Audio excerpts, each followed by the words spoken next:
citations. We ranked them in order. The one that came out on top was a firm out of Raleigh called Innovative Designs. So at this time, we'll put it to a vote if we want to engage Innovative Designs as the architect for the new high school. So I guess I'll need a motion. Actually, I think there's more discussion. Okay. Because I think that's a little bit deceiving to talk about how they came as far as having the highest score. And they did in some regards, but I think that there are some other issues that we've had some concern about. And the other companies that were second and third, and we're definitely just narrowed down between three. And I think the fact that the other two companies are local, not to say that Innovative is not, it is, but they do partner with someone that's out of state. I think that's something that's been a bit of an issue.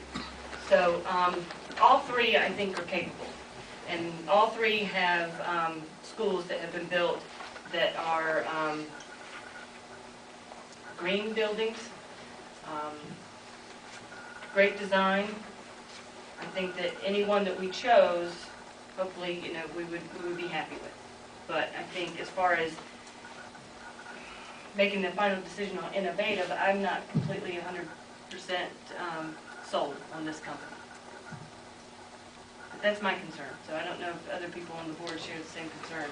The other two, the second and third firms have been selected by the county to build buildings for the county. They've gone through a very, very extensive screening process.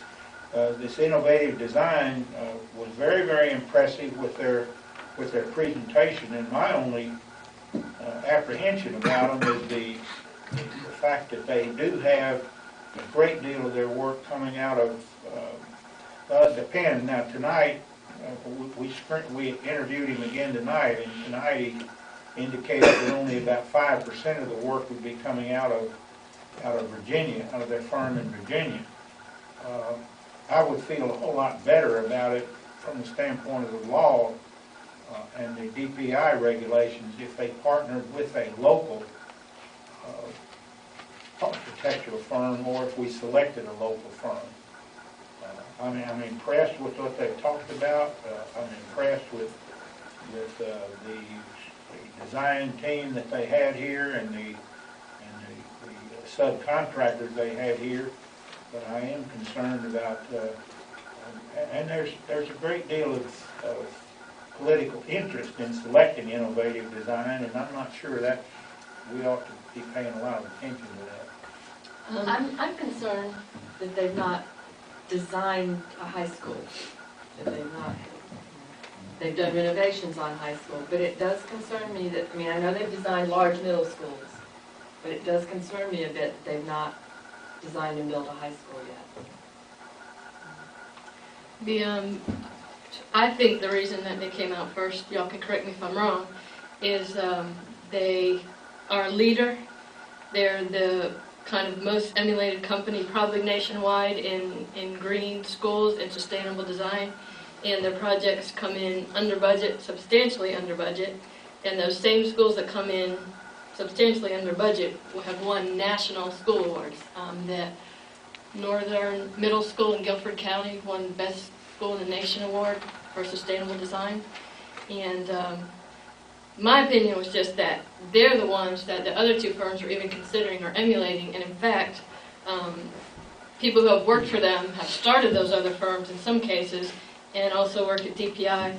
And I know there was concern about the Virginia firm. At first we did have an understanding that it was a partnership, but to me that was explained tonight that it's not a partnership. They're merely a consultant on a very small piece of it, which is quality control. And I think it was quite clear that they are the architect and 100%. No joint collaboration. Another bonus about the Virginia firm, and I realize that I said I had reservations, but then there are also positives. One is, of course, that they are the innovators in green design. And the firm that they consult with in Virginia has built 55 high schools, which is a huge number. and a great deal of experience with high schools. Which is why they use it. Yeah. So I think, I mean, we're not going to be the ones dealing with the construction day to day. You know, it's going to fall to David Moody and his team. And so when I think about what they have to do, and what we dealt with, you know, with Virginia Cross, I want to take their opinion and weigh it heavily in our decision. So when I think about their perspective, I think about how having firms from Chapel Hill and Raleigh in the area, they're more accessible, they are relatively small, and if they have any questions or concerns, they can get someone on the phone because they're local. So, They can get in their car and they're here within 45 minutes. but that's all three, right? Well, all three are in Raleigh, yes, and the firm that's in, the one that's going to consult, or Innovative, that will work with the company in Virginia, doesn't mean that someone from Virginia will necessarily have to come down here and answer the questions. And I think it was Gerald who pointed out, as far as being their first high school, I think it was Gerald who said that that might be a plus, as they would really consider that, oh, Norm, sorry. Yeah, that was normal. Sorry.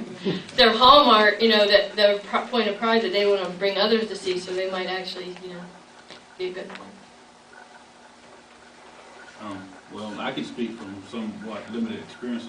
I've seen their work in the construction stage. Innovative did the skylighting design and green design for Smith Middle School in Chapel Hill, and I worked closely with Mike Reed, who was the lead architect for Corley, Redfoot, and Zach on that project, and they were very impressed with the work Innovative did, their green design. So I don't think there's going to be any question about the quality of their work. I think the main concern everyone has is to what extent the outside of the state agency would have an input. Mr. Nichols, was it, has reassured us that it would be minimal input from a consultant standpoint of the various things that are specific to the design of a high school. And I also feel that we can safeguard ourselves if there is a concern about their level of input through contractual language, and he agreed that would be possible.